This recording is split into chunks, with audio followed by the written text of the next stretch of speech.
Querido Deus, nós te agradecemos pelo prazer de podermos estar na tua casa nesta manhã, no intuito de dialogar com estes preciosos irmãos a tua palavra, pelo viés da Escola Bíblica Dominical. Eu lhe agradeço pelo dom da vida, por estar aqui, acompanhado do irmão Rony, onde iremos, a partir desta exposição, subsidiar os nossos irmãos quanto a estas preciosas lições. Nos ajude, nos auxilie, seja conosco, é o que nós lhe pedimos em nome de Jesus. Amém.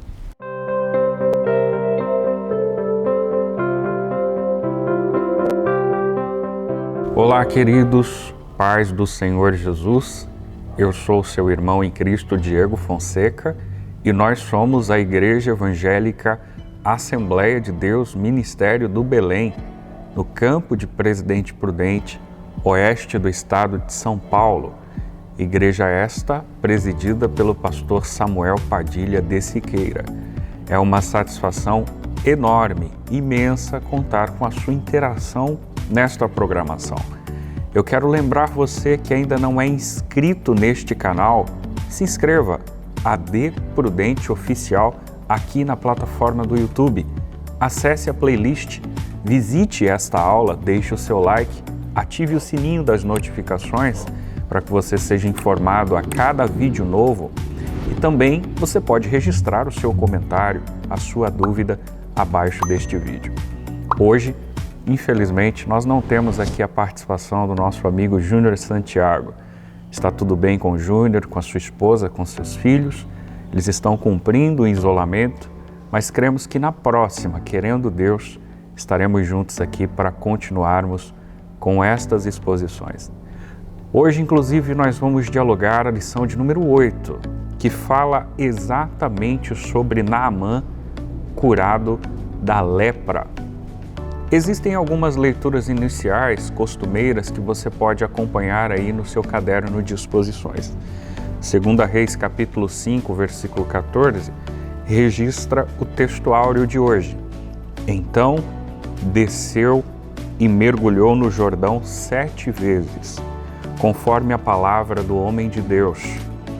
E a sua carne tornou como a carne de um menino e ficou purificado. A verdade prática, por sua vez, afirma: Deus não opera milagres necessariamente segundo as nossas expectativas. Ele faz da forma e no momento que lhe apraz. A leitura bíblica em classe, caros irmãos, está em 2 Reis capítulo 5, versículos 1 a 10, verso 14 e os 25 ao 27. Eu já quero convidá-los para que possamos observar, por conseguinte, o que está disposto na introdução da aula de hoje. Observe que o pastor Pomerining faz um apontamento crucial a ser observado já nesse único parágrafo.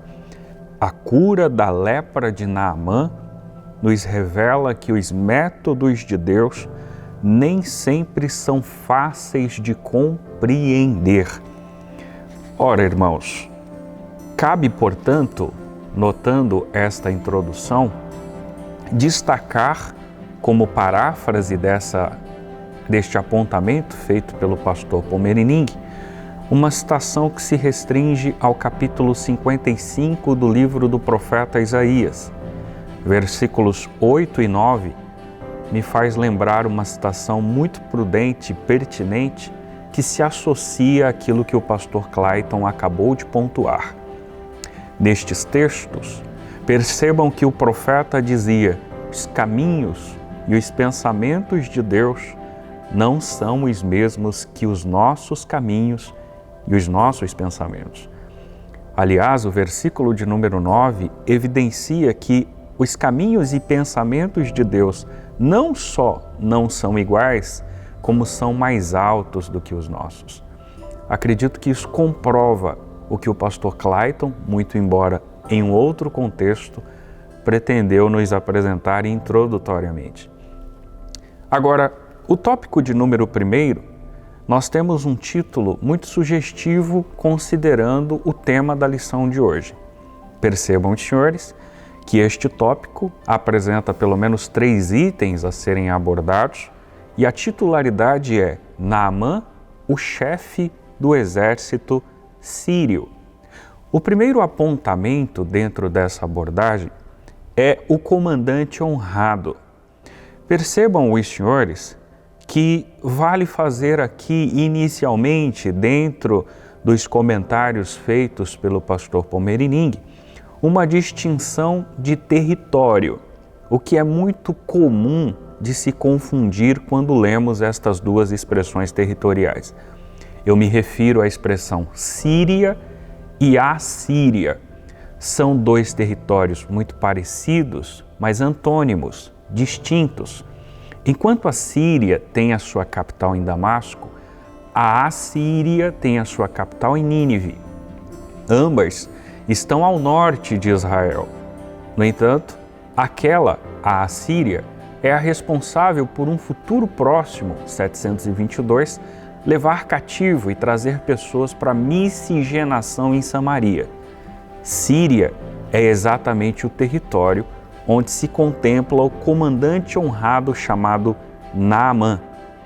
Aliás, é possível que nós percebamos ao longo da história registros de 1 Reis 11, capítulo 20 e também o capítulo 22, enfrentamentos entre Israel e os sírios.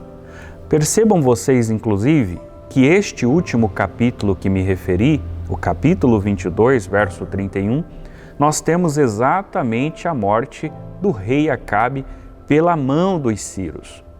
Então isso é prova que existia uma série de enfrentamentos. Um outro apontamento relatado com relação a esse comandante honrado, o que vem nesse subtítulo como especificidade, é que Naamã era um comandante admirado e respeitado.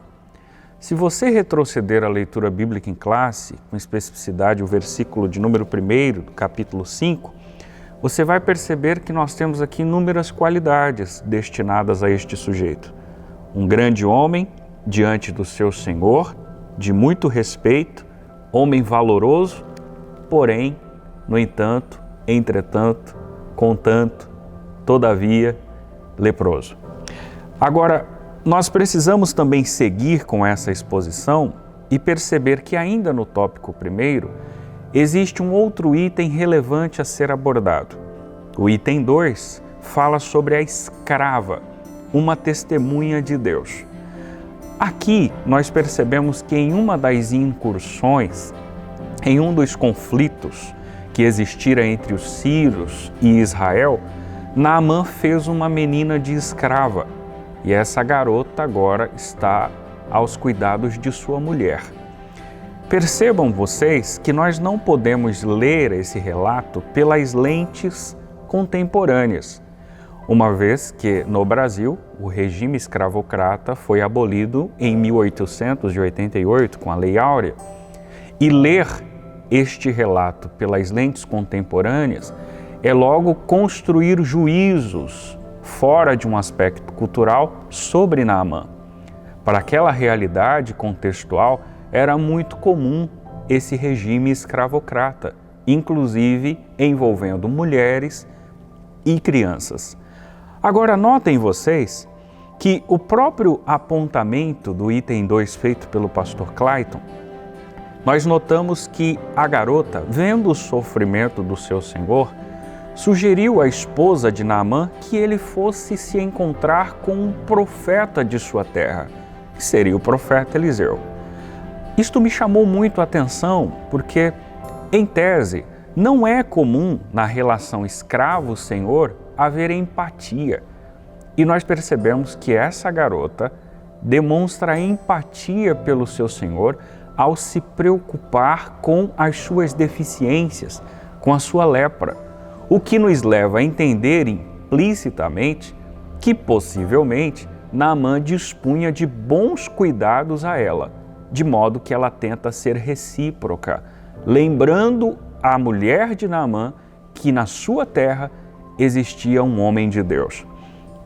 Agora, notem vocês, uma outra observação importante com relação a essa garota, é que o texto diz que a escrava se tornou uma agente de Deus na casa de Naamã. Ou seja, a imigração não fizera com que uma garota que ainda estava em construção da sua personalidade, porque o texto é claro em chamá-la de menina, digamos que estava aí estruturando o seu sentido cognitivo, seu sentido concreto e operatório formal, essa garota, nesse processo de imigração, não perde a sua legitimidade e a sua espiritualidade. Pois o texto diz que na casa de Naamã, num território sírio, ela continua exercendo um papel de agente de Deus. O terceiro apontamento, e aqui finalizamos o tópico 1, fala sobre a caravana de Naamã. Perceba que, assim como não é comum percebermos uma relação de empatia entre escravo e senhor, porque, abram parênteses e converjam comigo, que comumente essa moça poderia ter outros pensamentos acerca daquele seu líder, também não é comum nós termos uma boa relação entre o senhor e o escravo. Mas o item 3 destaca que Naamã acreditou na palavra da escrava. Logo, eu infiro que existe uma reciprocidade aqui. Assim como é incomum aquela, esta também é uma relação incomum. No entanto, percebam vocês que o Naamã agora recebe uma carta do seu rei e se destina a Israel no intuito de levar presentes à liderança que ali existia, provavelmente o rei Jorão, e receber a cura da sua enfermidade. Fazendo uma paráfrase deste texto, percebam que estes presentes, a leitura bíblica faz o apontamento, e que eram valiosos, uma quantia de aproximadamente 35 quilos ou 350 quilos de prata e 72 quilos de ouro, fora pelo menos 10 vestes aí finas, né? Era um presente considerável. Isto tinha o intuito, primeiro, de amenizar a humilhação e, de uma certa forma, de pedir socorro no país onde ele mesmo havia constituído inúmeras guerras. Na mente de Naamã, como que agora, com aquele país que tanto agredi, vou pedir socorro? Essa é a razão dos presentes. No entanto, nós temos aqui uma atitude do rei que, quando percebe a chegada de Naamã, fica atemorizado, rasga suas vestes, demonstrando um costume oriental quando se recebia notícias desagradáveis. O rei pensara que se tratava de uma emboscada, mas em vias de fato a menina foi muito específica. Procure pelo profeta. Ele procurou o rei, causou esse tumulto, mas o tópico 2 vai demonstrar que de fato, quando ele se alinha com o profeta Eliseu, a situação caminha por caminhos mais prudentes e mais esclarecedores. Nós vamos agora para o tópico 2, e no tópico 2 nós vamos para uma outra discussão. Nós falaremos sobre o mergulho no Rio Jordão. Aqui, pastor Pomerining faz outros 3 apontamentos e cabe nos debruçarmos sobre estes 3 itens que estão dispostos em nosso material. A começar por aquele onde Eliseu não se impressiona com a pompa. Olha que titularidade provocativa, não é? Perceba, os senhores, que o pastor Clayton faz citação de um texto de 2 Reis capítulo 5, especialmente verso 8, a parte B, onde Eliseu, agora informado do acontecido com o seu rei Jorão, muito provavelmente, fato de ter rasgado as vestes e de estar impressionado com o depoimento de Naamã, ele diz: por que rasgaste as tuas vestes? Deixa ouvir a mim e saberá que existe profeta em Israel. Percebam os senhores que uma das lições que nós podemos exaurir aqui é que Eliseu não se deixara levar pelos status, pela pompa do leproso. E isto não exatamente por um processo de discriminação, muito pelo contrário, mas exatamente pelo fato de que este líder dispunha de muitas honrarias, de um grande nome, de um renome, de um reconhecimento social. Aliás, eu fiz um apontamento muito pessoal, um grifo pessoal, onde talvez a sua expressão poderia ser deixa-me ir a ele, ao invés de deixa ouvir a mim. Se Eliseu tivesse quaisquer interesses ou motivações equivocadas, ele poderia se manifestar ao ponto de ir a Naamã. Mas ele estava tão centrado, tão seguro de si, que ele mesmo permite que este líder, que este comandante Ciro, desça até a sua pessoa. Notem também que neste primeiro apontamento do tópico 2, o texto do nosso material reforça o que a Bíblia diz quando Pomerining cita: ele não o recebeu, mas mandou um mensageiro. Neste quesito, irmãos, eu apontei aqui 3 destaques que achei relevante. Considero que sejam algumas lições.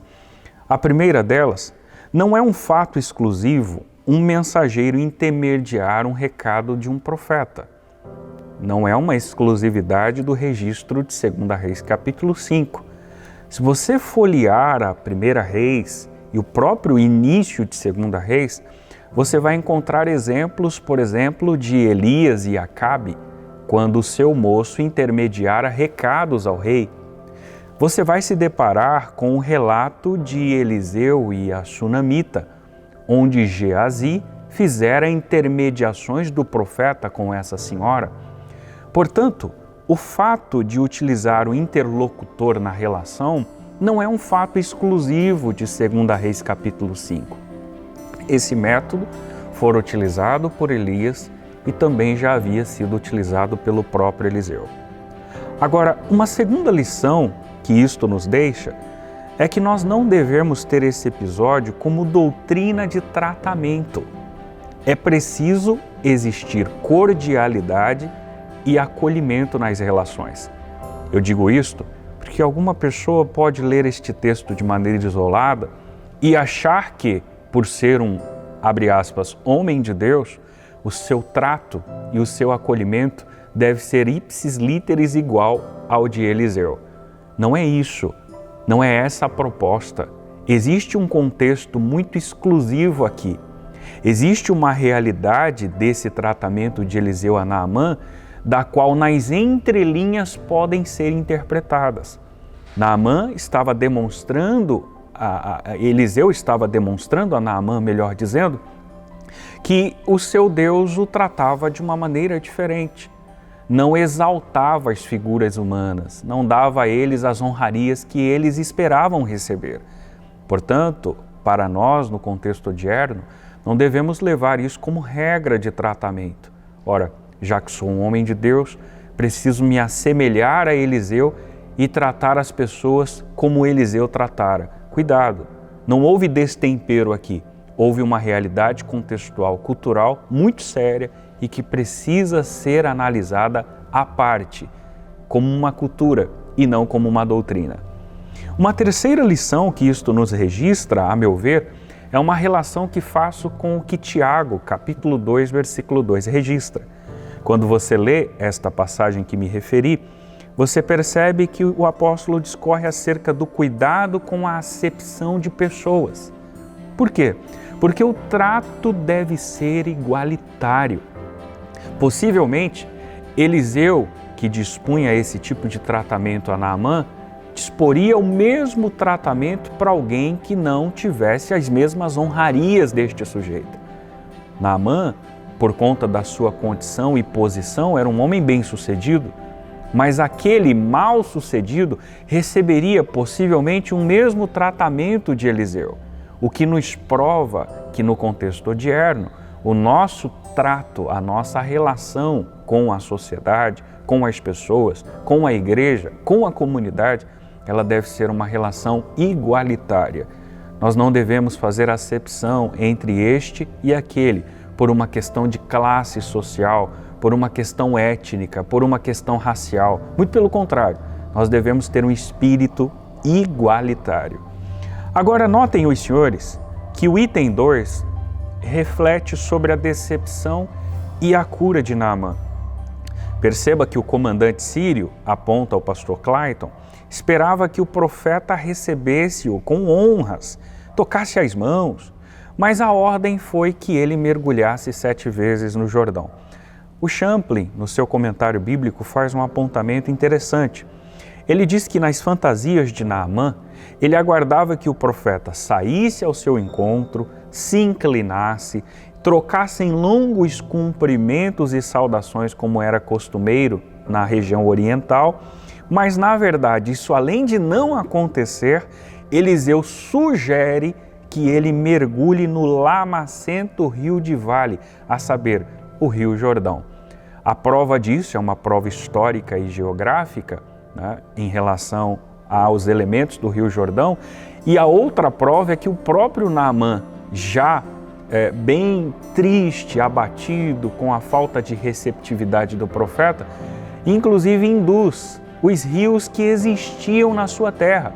Ele cita os rios Abana e Farpar, que tinham características muito melhores para esse tipo de atendimento, para esse mergulho.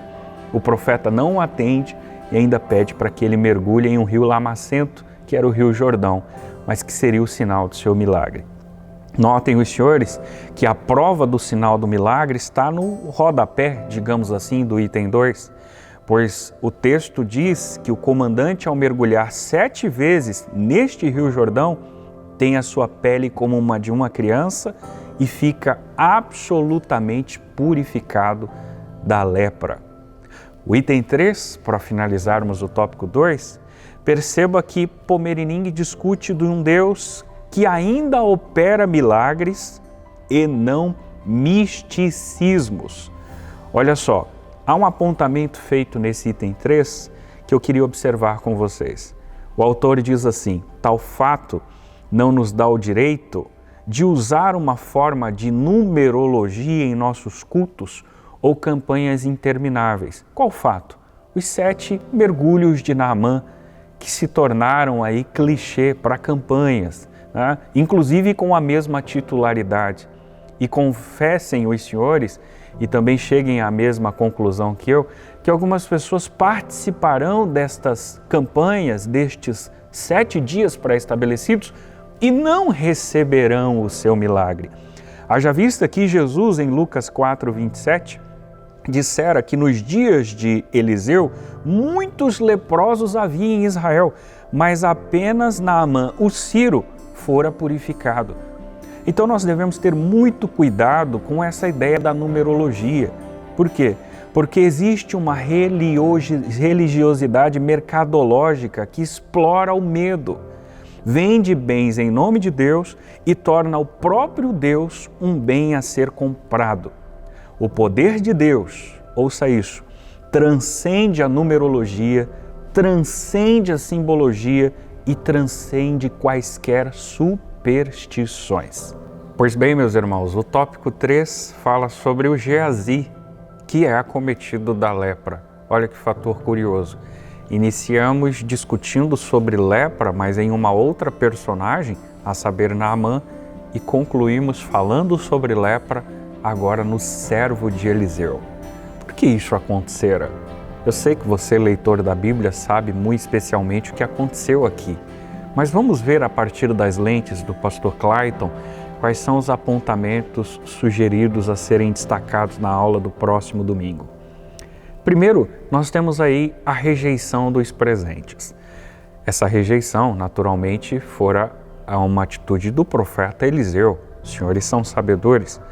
Notem, inclusive, que o pastor Clayton faz um apontamento considerando que, possivelmente, caso o rei de Israel não tenha recebido o presente trazido por Naamã, este presente, já dissera no tópico inicial, que se tratava de uma quantia de 350 quilos de prata e aproximadamente 70 quilos de ouro, além de 10 mudas de roupas finas. Era um belo presente, era um belíssimo presente, comovente, era chamativo, digamos. No entanto, vocês percebem que o texto deixa muito claro no verso 16 do capítulo 5 de 2 Reis, que Eliseu rejeitara este presente.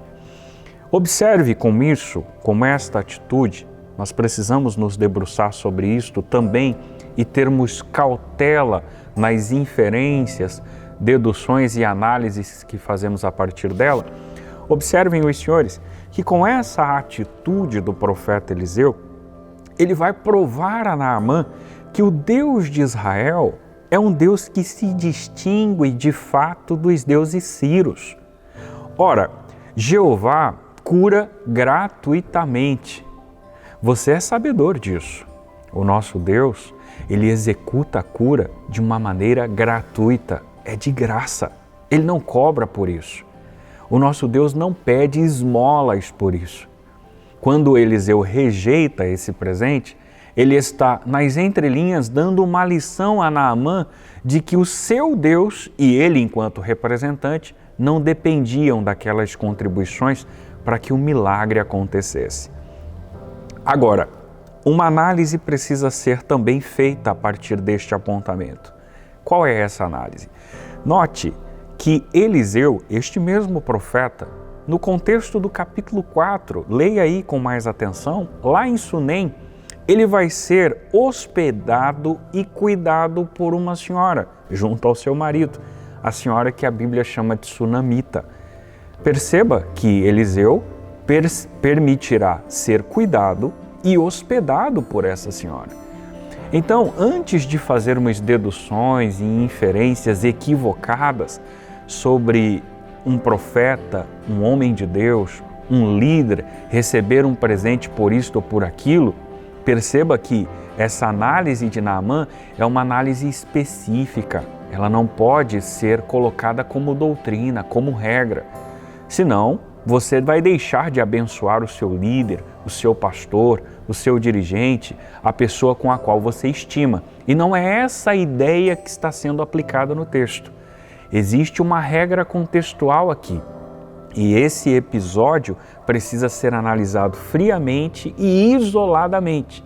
Porque senão, caso você veja alguma liderança recebendo um presente, você fará pré-julgamentos absolutamente equivocados. Não há nenhum problema em haver cuidado e em ser hospedado ou receber presentes de uma membresia.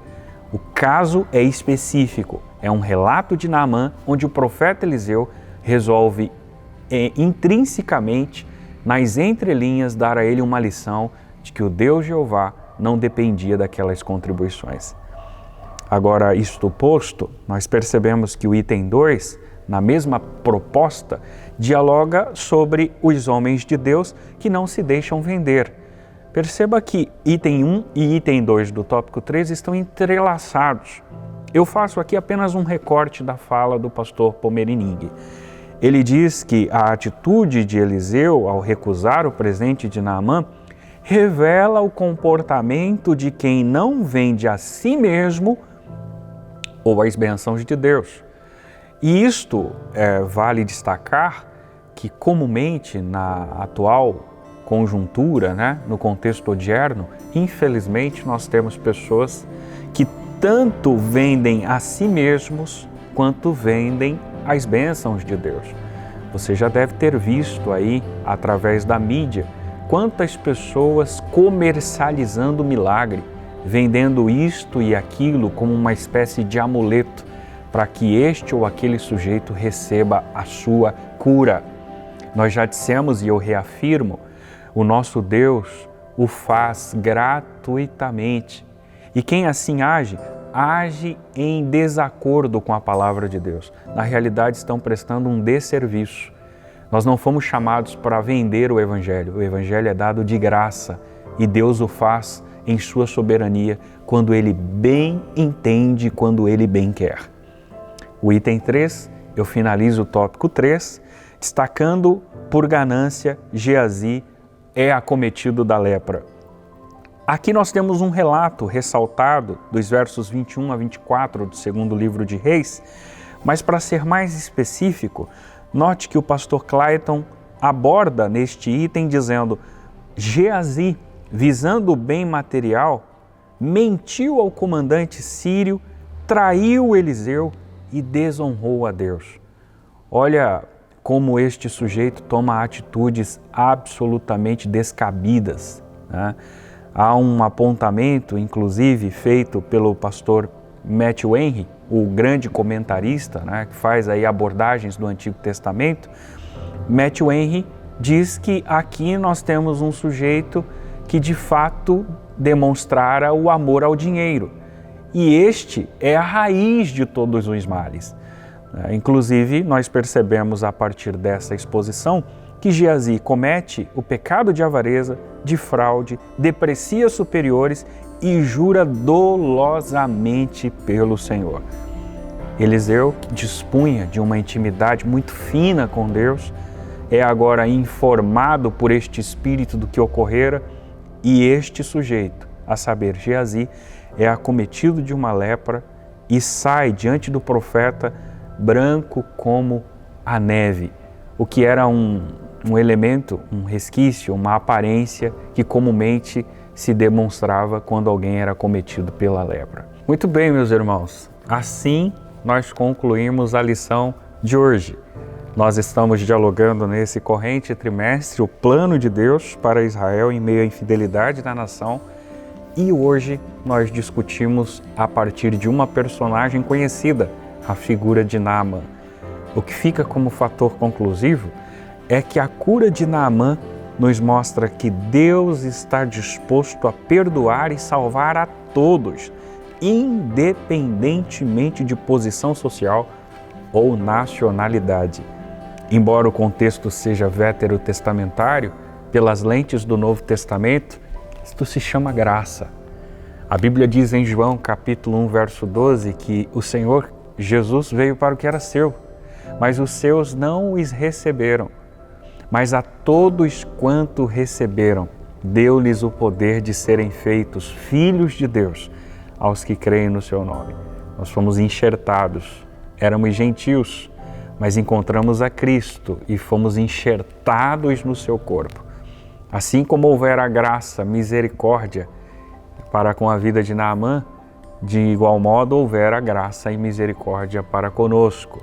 Fomos curados da nossa lepra chamada pecado. Hoje ainda o somos, mas o somos pecadores remidos, limpos pelo sangue de Jesus Cristo. Eu agradeço você que participou desta exposição. Peço que você deixe o seu like, compartilhe esse vídeo com mais pessoas e se você ainda não é inscrito no canal, se inscreva nesse canal, ative o sino das notificações e leve o Evangelho pelo viés da Escola Dominical para muito mais gente. Um forte abraço, fique com Deus e até a próxima.